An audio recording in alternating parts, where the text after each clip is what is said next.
Hello everybody, it's Walrusxyz here, and today I am doing a deck profile on Monarchs. Now, if you're just getting into Yu-Gi-Oh! And you don't have a lot of money to purchase a good deck, or if you're just trying to get a budget deck, this deck is for you. Because you really just need 3 structure decks of the Emperor of Darkness, and you can build this deck. This deck has a few cards that are not in the deck, but in the end, that only brings this deck up to about $55–$60. So, really cheap for Yu-Gi-Oh! Standards. And you can even play it at $30. So, let's just get right into it. We play 3 Ether, the Heavenly Monarch, and what Ether does is you can tribute summon on your opponent's turn, which is really nice. And you can also tribute summon him by tributing one tribute summon monster. And when he's tribute summoned, you can mill 2 Monarch Traps and special summon a Monarch from your deck, or a monster with 24 and 1000, and it comes back to your hand during the end phase.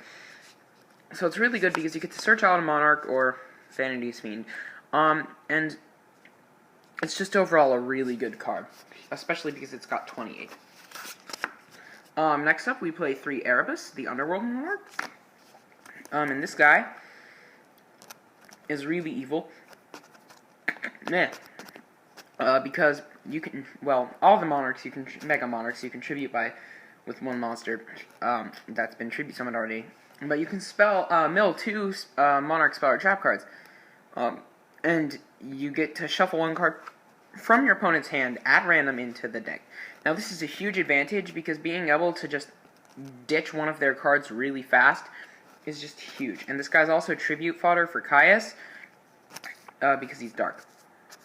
And he's just also got an effect where if he's in the graveyard, you can add other Monarchs from your graveyard to your hand. Or, you know, Vanity's Fiend. 2400 or 1000. I mean, and 2400 and 1000 defense, or 2800 and 1000 defense. Next we play 1 Thestalos, the Mega Monarch.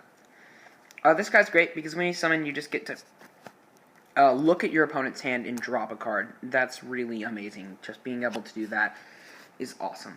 And Caius is really good.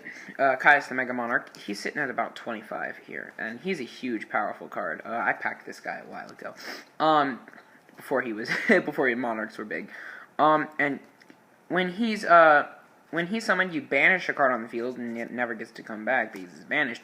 And if it's Dark Monster, you get to banish every single copy of that in the deck.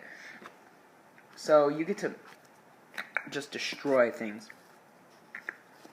In the Monarch Ditto, you can banish all the Erebus, all the Eidos. You know, it's just, in the end, it's a really good card to have, because it's great. And if you tribute summon him by tributing a Dark Monster, you get to do another card. Next we play 2 Majesty's Fiend. Basically, it can't be special summoned, and monster effects can't be activated, which is really good because it just stops monster effects from activating. I don't play Vanity's Fiend. I'd play it inside deck if I had it, but I don't have it. 3 Idea.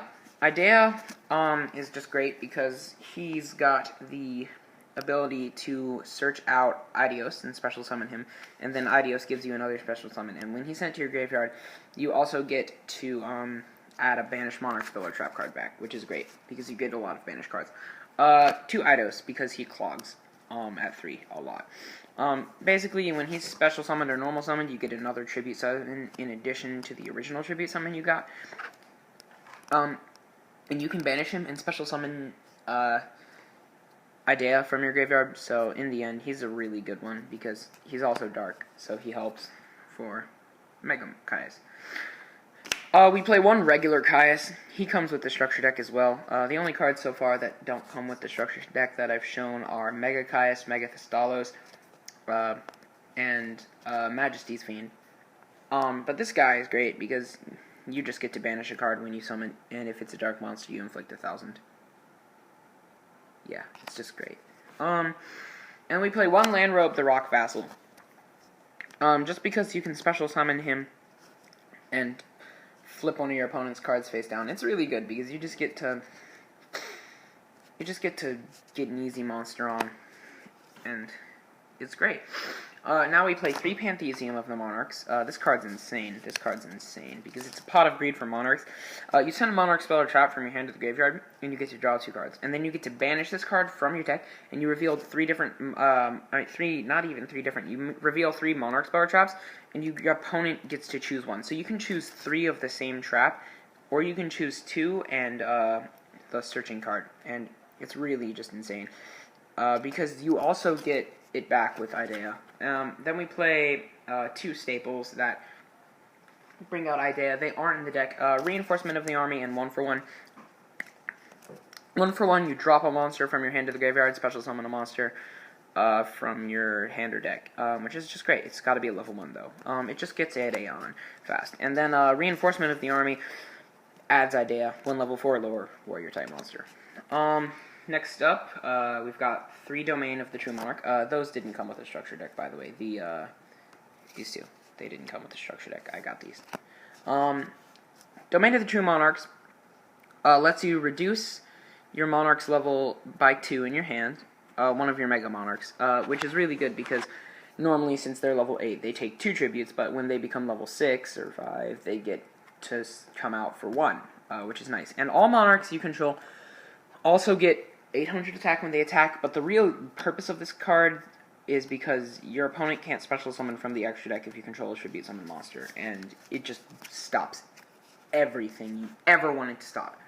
Next up we got 3 Tenacity. Tenacity is great because you just reveal a Monarch in your hand, and you get to search. You just get to search any Monarch spell or trap, so it's great, because if you're, using one of your Monarch spells and traps, and then you play, and then you banish Pantheism, you can just put Tenacity in to replace it if you have a Monarch in your hand. So that's nice. Monarch Storm 4th. This is an amazing card. It's a quick play. This actually works in a lot of decks. It works in Clifford's well. But this deck is just unbelievable. This card is unbelievable because it lets you tribute summon one of your opponent's monsters as if it were your own. And it's a quick play. So you can set it, and then on your opponent's turn, you can hit them with Idea. I mean, not Idea, Ether. And it's just insane, because Ether tribute summons on your opponent's turn, which is terrifying. Next, 3 March of the Monarch. March of the Monarch's just overall a great card. Your Monarchs can't be targeted. Tribute summon monsters you control can't be targeted, and they can't be destroyed by card effects. It's just absurd, because it protects you from so many things. 1 Return of the Monarchs. We run 1 because it clogs a little, and it's just meant for searching more Monarchs. When you summon a Monarch, you get to add a Monarch, basically. And finally, on to the traps. 2 Monarchs erupts.